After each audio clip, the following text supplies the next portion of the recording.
안녕하세요. 맨디언트 소속에서 일하고 있는 박호진이라고 합니다. 네, 반갑습니다.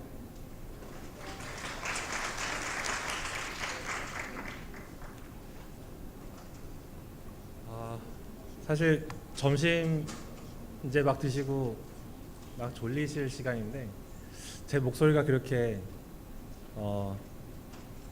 네, 그 잠을 깨워드릴 만큼 경쾌하지는 않을 것 같아서 좀 걱정인데 그 스토리 위주로 좀 따라오시다 보면 그나마 좀 재미를 찾아가실 수 있지 않을까라는 저 혼자만의 기대가 있습니다. 저분 유선 마이크 사용하시는 거예요? 네, 유선. 카메라 어디가 있어요? 일단 본론에 들어가기 앞서서 맨디언트가 어떤 조직인지를 좀 간략하게 소개해드리고 넘어가려고 하는데요. 화면에서 보시는 것처럼 맨디언트는 2004년에 설립되었고 지금까지 15년 동안 사이버 보안 컨설팅 서비스를 해오고 있었습니다. 그리고 맨디언트가 파이어에 인수된 시기는 2014년이고요. 그 이후로 이제 100대 포춘 기업 40% 이상의 신뢰를 얻고 있는 상황이고 40개 이상의 국가에서 한 약 2,000명의 보안 맨디언트 컨설턴트들이 업무를 수행하고 있습니다. 그 업무의 범위를 보면 보안 진단 평가, 보안 강화, 그다음에 보안 성숙도 향상을 위한 다양한 서비스들이 마련되어 있고요. 사이버전의 최전선에서 최신의 인텔리전스를 활용하고 있습니다. 이미 소개받으신 것처럼 파이어아이가 가지고 있는 세 가지의 큰 카테고리가 있는데요. 하나는 인텔리전스 부분, 그리고 잘 아시는 시큐리티 어플라이언스 부분, 그리고 컨설팅 부분, 이렇게 세 가지 축을 가지고 있습니다. 그 중에 저는 오늘 맨디언트 부분을 소개시켜 드리려고 하고 있고요. 제가 이렇게 설명드리는 이유는 맨디언트 컨설팅을 수행하면서 파이어아이가 가지고 있는 시큐리티 어플라이언스도 충분히 활용을 하고 있고 물론 인텔리전스도 많이 활용을 하고 있습니다. 네, 그리고 오른쪽에 보시면 그 포레스트 웨이브에서 2018년도에도 사실은 그 익스터널 스레드 인텔 부분에서 상위 부분에 랭크가 됐었는데요. 2019년도에 또 좋은 소식을 받게 돼서 화면에 한번 소개시켜 드려봤습니다.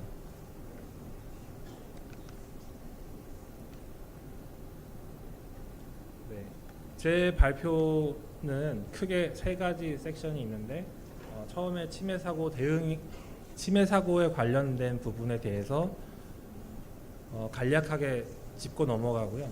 두 번째 섹션 부분에서는 시나리오 베이스, 제가 시나리오를 준비한 게 두 가지가 있습니다. 그 시나리오를 가지고 맨디언트 컨설턴트들이 어떻게 업무를 수행하는지, 그리고 제일 마지막에는 간략하게 맨디언트 서비스 포트폴리오를 소개해드리고 마무리 지을까 합니다.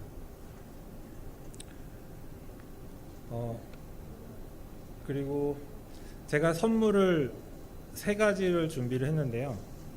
뭐 스탬프를 찍으면 받을 수 있는 텀블러랑 뭐 파우치랑 그다음에 뭐 몇 다른 게 있습니다. 그래서 질문하시는 분, 그리고 제가 질문했을 때 답변하시는 분들에게 선착순으로 3개 준비했으니까요. 졸음을 쫓으시는데 도움이 되시길 바라겠습니다.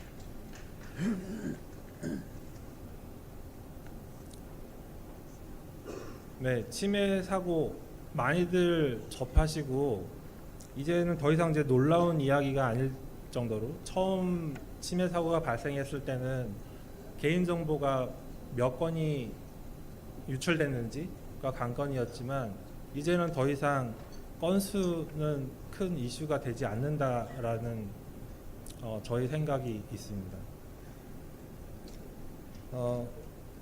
그런데 침해 사고의 건수보다 더 중요한 것은 이 침해 사고가 일어남으로 인해서 저희가 생활하고 있는 밀접한 공간이라든가 내지는 건강까지도 해칠 수 있는 그런 상황이기 때문에 침해 사고가 결코 간과돼서는 안 된다고 생각을 하고 맨디언트 컨설턴트로서 업무를 수행하고 있습니다.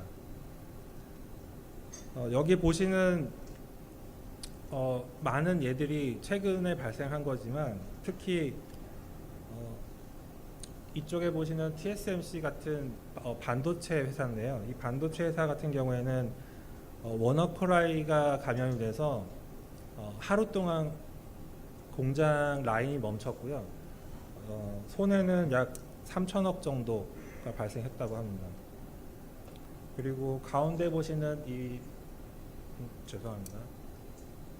페이팔 같은 경우에는 M&A를 하기 위해서 기업을 하나 인수를 했는데 그 기업의 보안 레벨과 자사의 보안 레벨이 서로 다름에도 불구하고 그런 아무런 고려 없이 인수하려고 하는 회사의 네트워크를 자사에 연결시킴으로 인해서 침해 사고가 발생했던 이제 그런 케이스가 되겠습니다.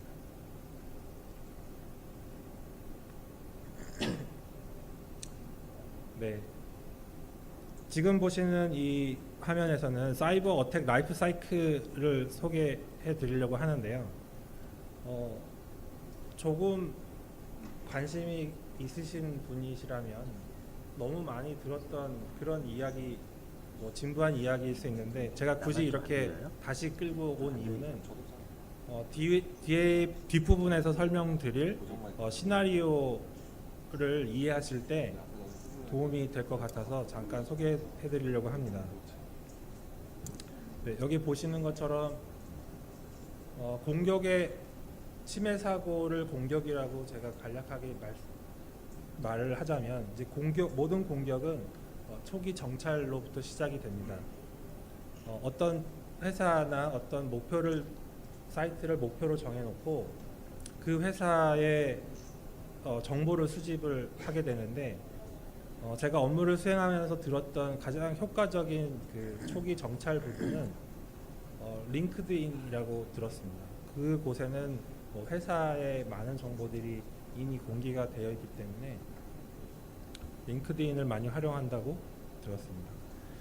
그 초기 정찰 단계가 끝나면 초기 침해 부분으로 넘어가는데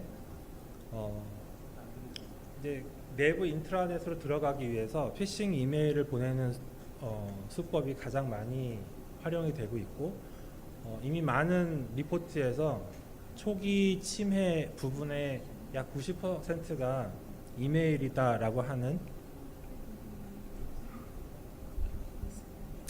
네, 좀 더 크게 말씀드리겠습니다.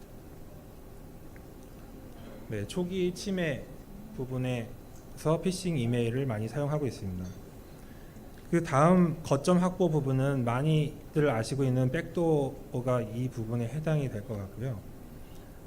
권한 상승 부분은 이미 또 많이 알고 계시는 미미카츠라고 하는 툴을 이용하는 부분이고 내부 정찰이나 내부 이동할 부분에 있어서는 주로 취약점을 이용하는데요.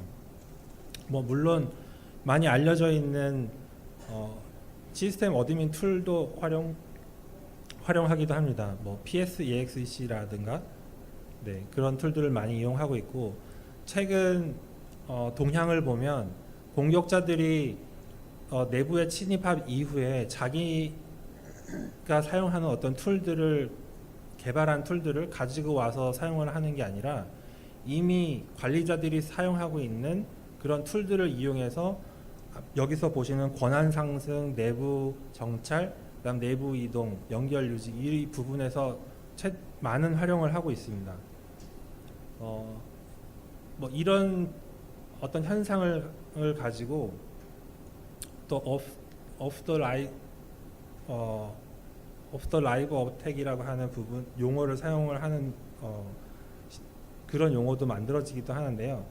네, 그만큼 공격의 동향이 조금 변화되고 있다라는 것을 인지하시고 업무에 활용을 하시면 도움이 될 것 같습니다.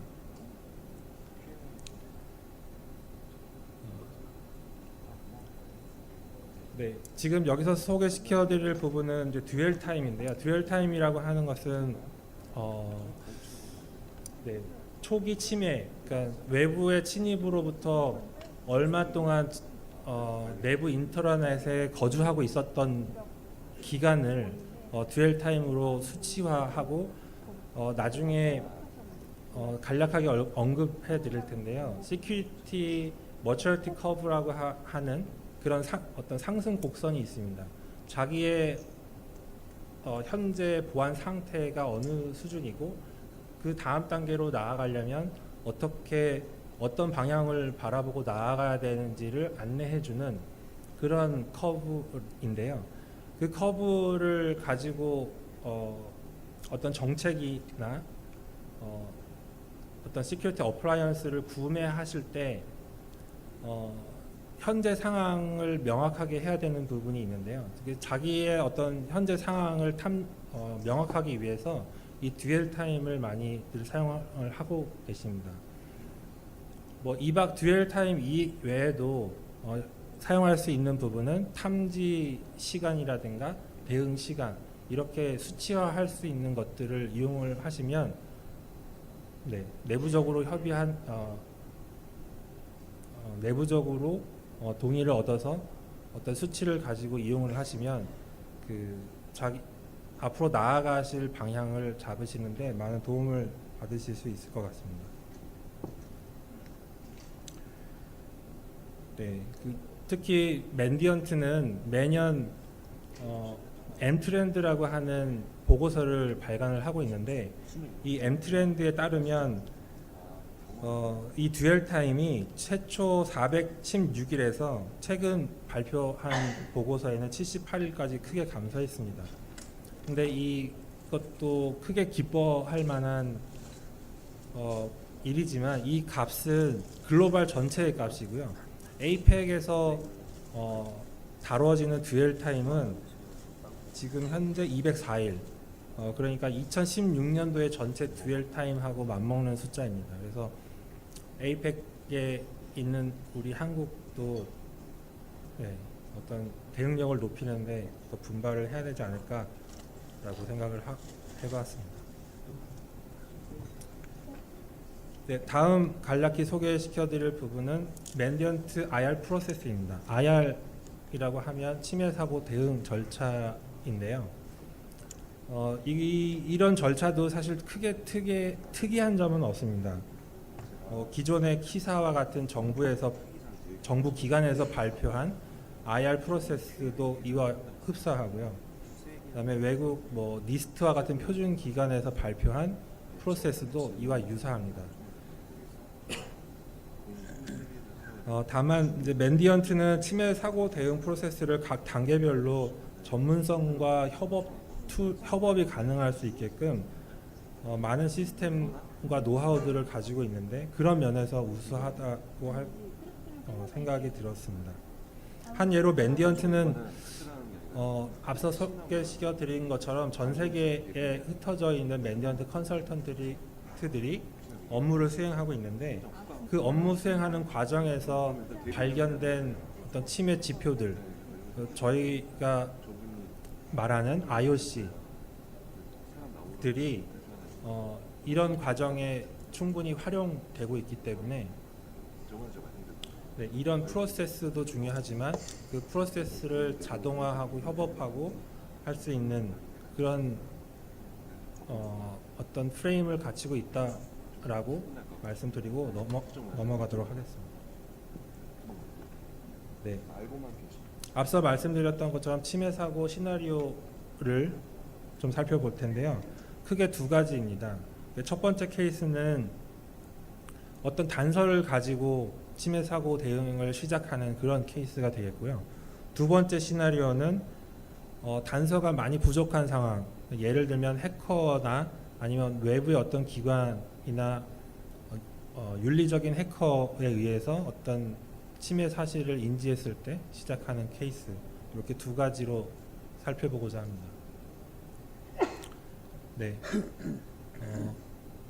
네. 이거는 뭐 그렇습니다. 제가 고객사를 밝히지 않았다라는 내용입니다. 시나리오 첫 번째입니다.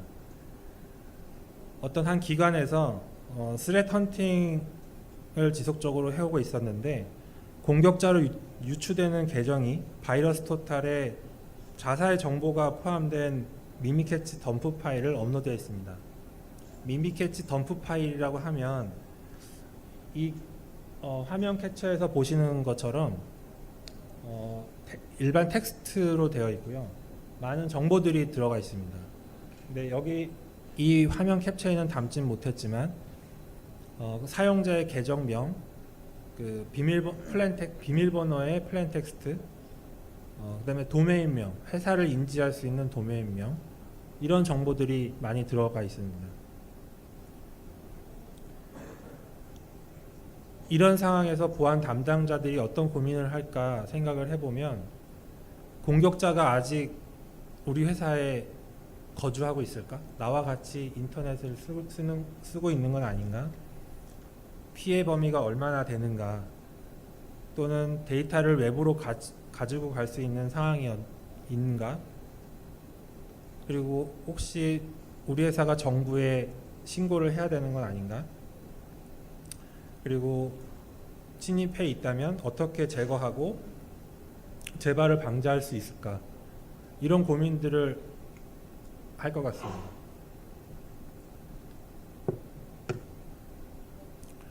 여기서 한 가지 더 말씀드리고 싶은 점은 이게 지금 실제 사례인데 실제 사례에서 해당 케이스를 발견하고 뭔가 추가적인 정보를 획득하기 위해서 바이러스 토탈에 보면 바이러스 토탈에 파일을 업로드한 사람의 아이디를 공개를 하고 있는데요. 그 아이디를 기반으로 이 사용자가 어떤 파일들을 더 올렸는지 추가 검색을 해보았습니다. 이제 그 상황에서 많은 다양한 백신들이 심지어는 많은 백신들이 탐지하지 못하는 악성 코드들도 올라가 있는 상황이어서 이 회사는 어렵지 않게 많은 시간을 들이지 고민하지 않고 매니지먼트 컨설팅 서비스를 요청을 해왔습니다. 지금 보시는 이 화면에서는 많은 호스트 베이스의 인디케이터들을 보실 수 있는데요. 이게 어느 한 시스템에서 이 모든 게 다 나온 게 아니라 해당 회사에 존재하는 모든 인디케이터들을 종합해 본 것입니다. 이 부분을 간략히 조금 더 자세히 보고 싶은데요. 왼쪽에 있는 부분이 IOC로 탐지된 부분입니다. 근데 이 IOC라고 하는 것이 크게 세 종류가 있는데 이 제일 위에 있는 첫 부분, 이 부분은 사실 저희가 갖고 있지 않았던 인디케이터입니다. 그렇지만 앞서 말씀드렸던 어떤 증거가 있기 때문에 그 증거를 기반으로 IOC를 만들었고요. 이 IOC를 대상으로 기업 전반적인 시스템을 대상으로 저희가 이야기하는 스위핑이라고 하는 작업을, 그러니까 검사하는 작업을 수행을 했습니다. 그래서 이 IOC와 매칭되는 시스템을 발견할 수 있었고 그 이야기는 피해 범위를 정확하게 판단을 할 수 있었다라는 것입니다. 두 번째로 IOC가 시그니처 베이스의 IOC가 있습니다. 이것은 저희가 일반적으로 많이 가지고 있는 파일의 해시값 주로 사용하는 게 MD5가 있을 수 있고요. 그다음에 파일의 특정 이름, 특정 경로들이 시그니처에 해당됩니다. 그 메소드 부분은 우리가 정형화 어떻게 어떤 특정한 값을 1대1 매칭되는 어떤 값을 가지고 있지는 않지만 어떤 형태를 정형화 나름 정형화할 수 있는 그런 부분들입니다. 예를 들면 이 파일은 실제로 공격자가 내부의 정보를 압축해서 가져가려고 압축해 놓은 파일입니다. 그러면 파일의 매직 코드를 보면 뭐 P나 어떤 텍스트가 아니라 zip 파일인 것을 쉽게 알 수는 있지만 파일명만 봐서는 저희가 쉽게 판단할 수 없습니다. 이러한 것들을 메소드로로지라고 부르고 그걸 기반으로 IOC를 만들게 됩니다. 그래서 탐지할 수 있는 것들이 이렇게 있었습니다. 밑에 있는 두 가지는 일반 정상적인 시스템에서 발견할 수 있는 그런 합법적인 파일인데 위치가 다른 경우 이어서 탐지가 되었습니다. 네. 그리고 타임라인 분석으로 넘어가면 실제 메모리 덤프 파일을 보기 전에 그 이벤트 로그를 먼저 살펴봤는데요. 그러니까 레터럴 무브먼트 단계에 어떤 흔적들이 있는지를 찾아보기 위해서 이벤트 로그 중에 4624 로그인 성공 메시지를 가지고 있는 이벤트를 살펴봤습니다.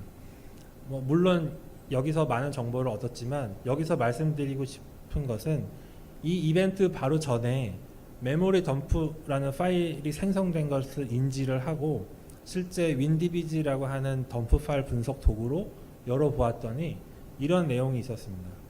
이 내용을 보시면 예전부터 유행하는 이터널 블루라고 하는 SMB 취약점을 이용해서 내부 전파를 시동하는 그런 공격의 흔적을 발견할 수 있었습니다. 이것을 통해서 이 침해 사고의 이니셜 벡터를 확인을 할 수 있었습니다. 네, 이 밑에 있는 부분은 우리가 일반적으로 알고 있는 SVC 호스트 이후에 S라고 하는 문자가 더 들어간 부분이고, 네, 뒷부분에서도 간략하게 언급해 드릴 예정이지만 스태킹 어나리시스를 수행했을 때 발견할 수 있었던 파일들입니다.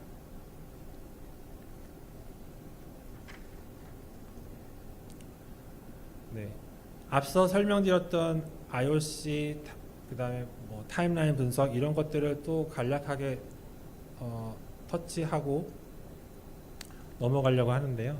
IOC라고 하는 것은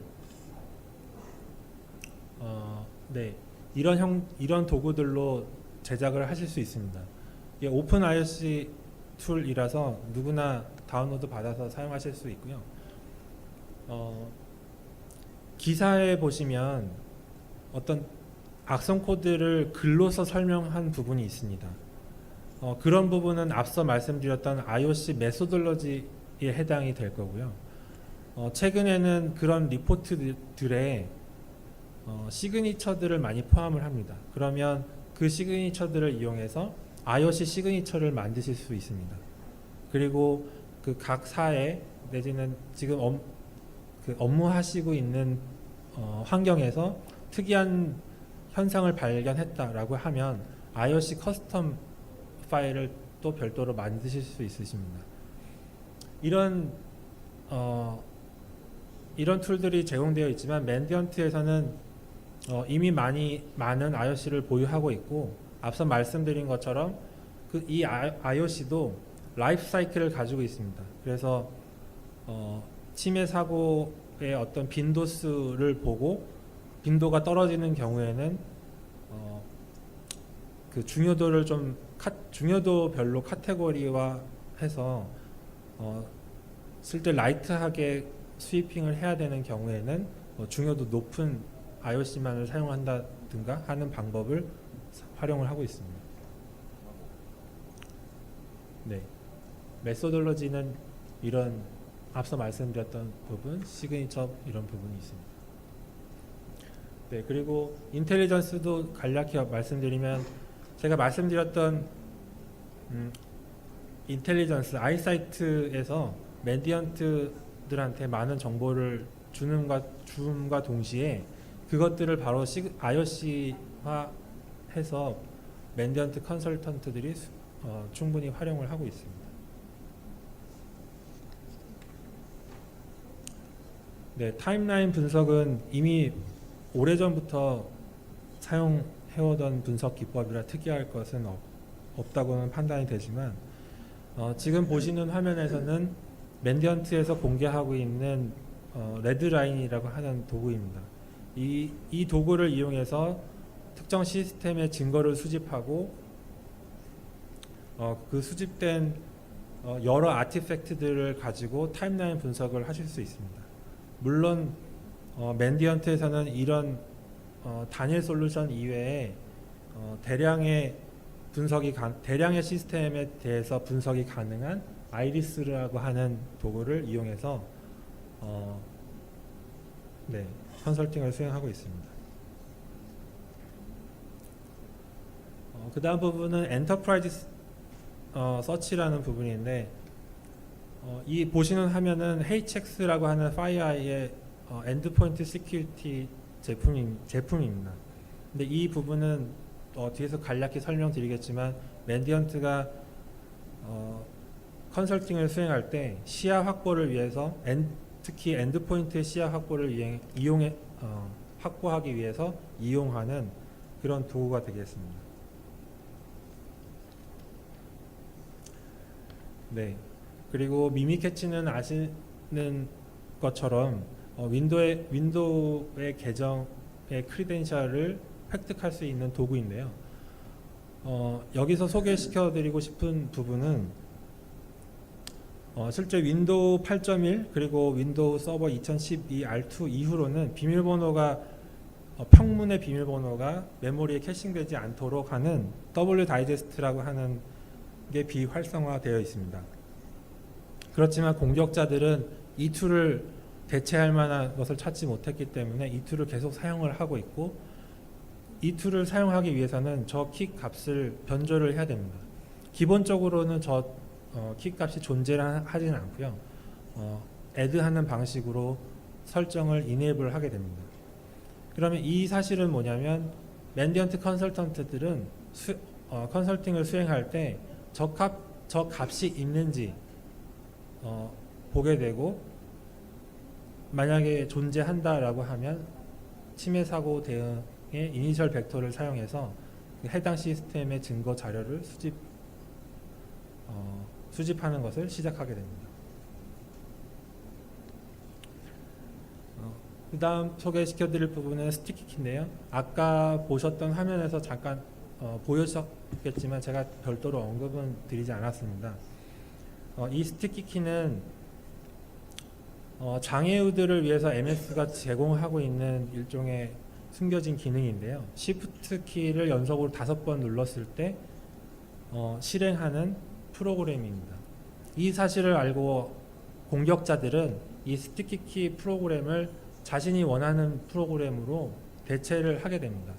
가장 흔한 방법이 cmd.exe, 그러니까 윈도우 쉘을 확보할 수 있는 파일로 대체를 하게 되고 더 특이한 점은 윈도우 로그인 화면에서 로그인하지 않은 로그인 화면에서 Shift 키를 5번 눌렀을 때 권한 상승된 CMD 창이 실행되게 됩니다.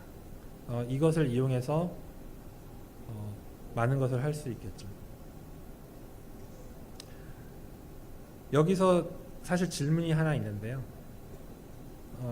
분위기를 보면 사실 손 드실 분이 많이 없을 것 같긴 하지만 그래도 한번 시도를 해보겠습니다. 자, 이런 상황에서 만약에 자기가 업무하고 있는 환경에서 이 스티키 키가 변조된 사실을 확인했다 라고 했을 때 그 침해 사고 대응 관점에서 다음으로 어떤 일을 하실지 혹시 머릿속에 그려지시는 분이 있으신가요?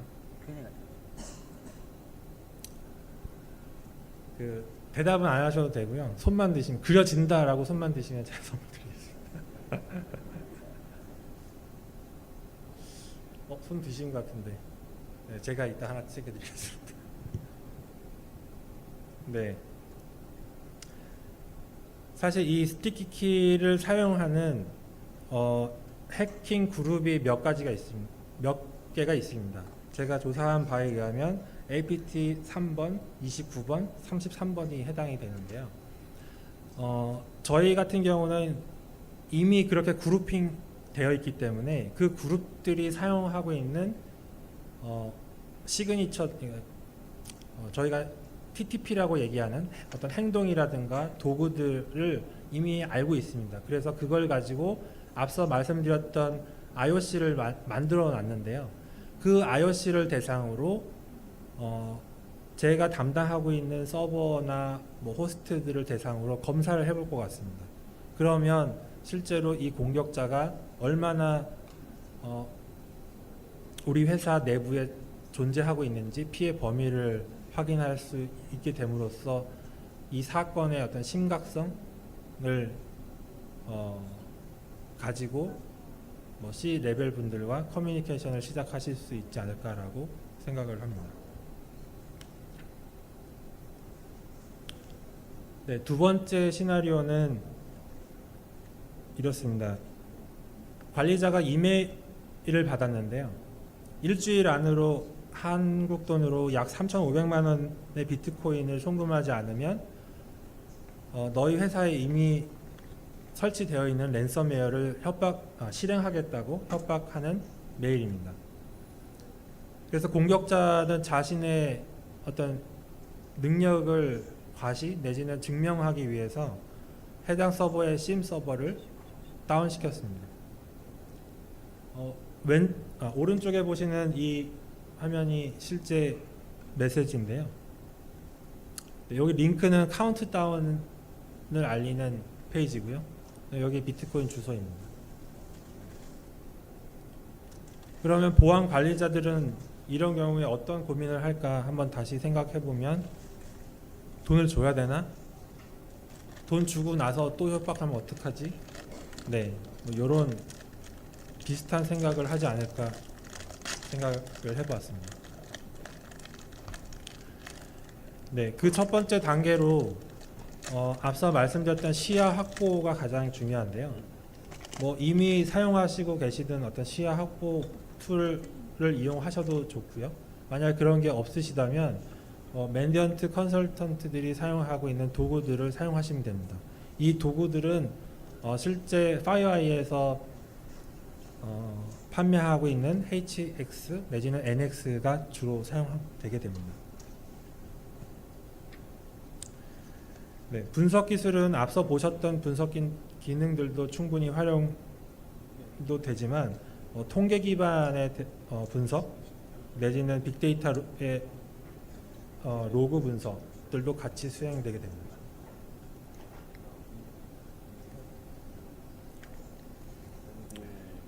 네, 특히 스태킹 어널리시스 같은 경우에는 실행 파일의 흔적을 가지고 스태킹 어널리시스 할 수 있는 APP 컴패트 프로세스라고 하는 오픈 소스가 있습니다. 이미 많이 오래전에 소개되었고 제가 알기로 이 개발자도 현재 맨디언트로 일을 하고 있습니다. 컨설턴트로. 그 오픈 소스 이외에 맨디언트 컨설턴트들이 사용하고 있는 몇 가지의 스태킹 어널리시스 툴이 더 있는데요.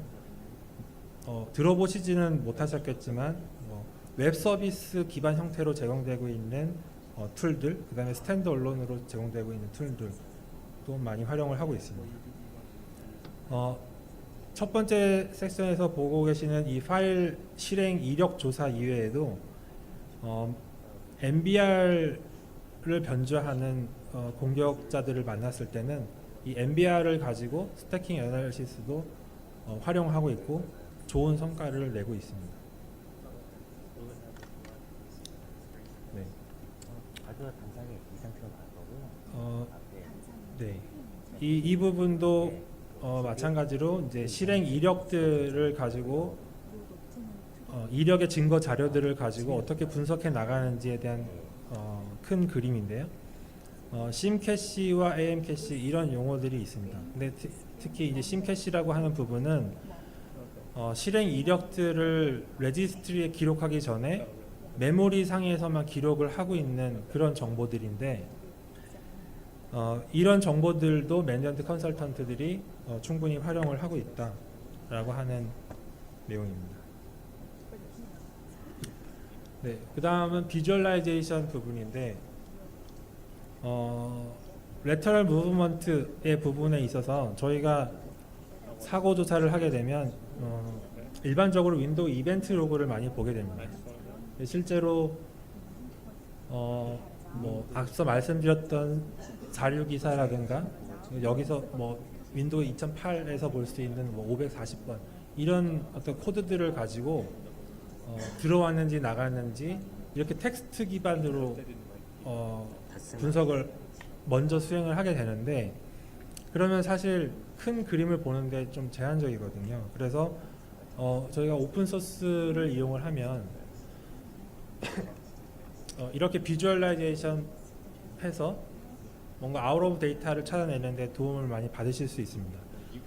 왼쪽에 보시는 툴은 JP서트에서 공개한 툴인데 제가 사용을 해봤는데 아직은 뭐 POC 단계로 매니지먼트 하는 부분 기능은 별로 없지만 비주얼라이제이션 해서 보시는 데는 크게 무리가 없습니다.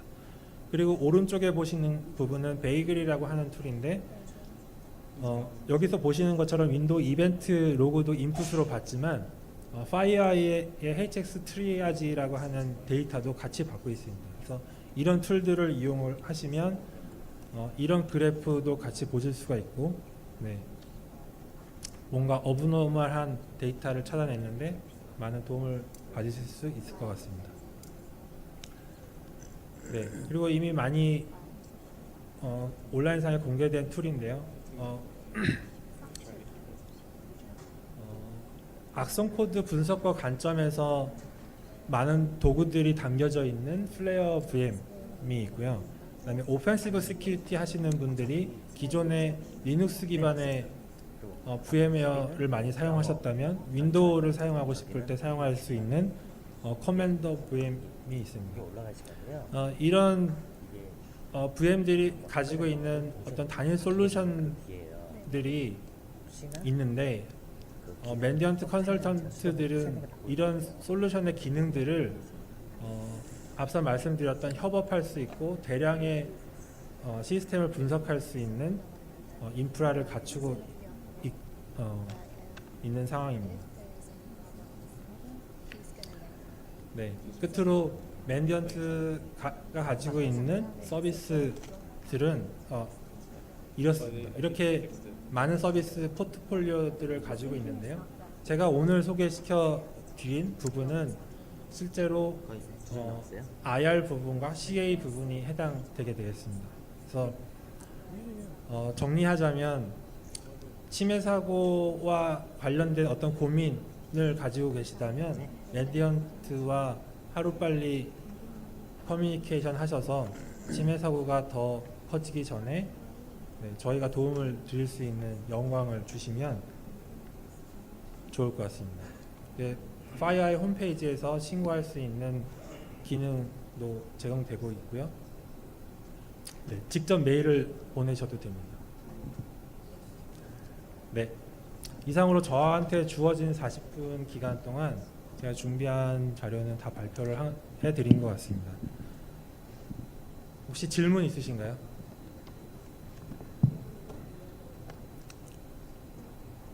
네, 뭐 제가 이럴 줄 알고 질문을 몇 개 준비를 해왔는데 시간이 없어서 뭐 예를 들어 리눅스 시스템은 어떻게 하나요?